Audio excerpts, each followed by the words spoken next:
Welcome to this brief overview of our compact hydraulic power station. Let's start with the heart of the system right here, the electric motor. This robust AC induction motor drives the internal hydraulic pump located inside the reservoir below. It converts electrical energy into mechanical power, drawing hydraulic fluid from the tank and pushing it in the system under pressure to drive your machinery.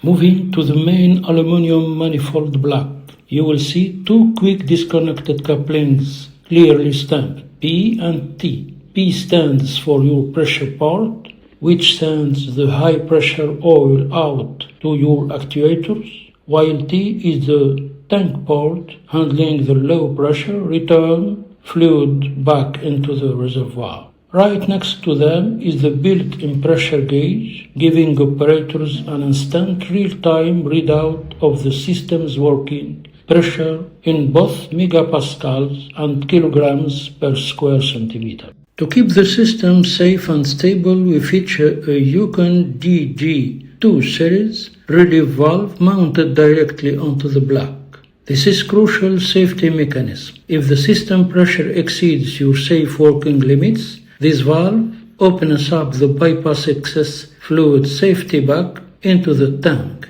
You can manually dial in and fine-tune your specific maximum pressure threshold using the adjustment knob right at the front. Finally, to keep this station running smoothly for years, follow three simple maintenance rules. First, check the oil. Regularly inspect the fluid level and color through the reservoir sight glass. Replace it if it looks milky or contaminated. Second, watch for leaks. Periodically check the quick disconnect pores and manifold seals for any oil whipping. And third, temperature and vibration. Ensure the motor cooling furnace remain free of dust and debris to prevent overheating.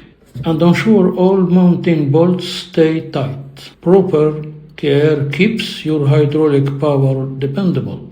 Of course, to fill the hydraulic oil reservoir, we use this cap, which is equipped with a breather, allowing the reservoir to be open to atmospheric pressure. Thank you for watching.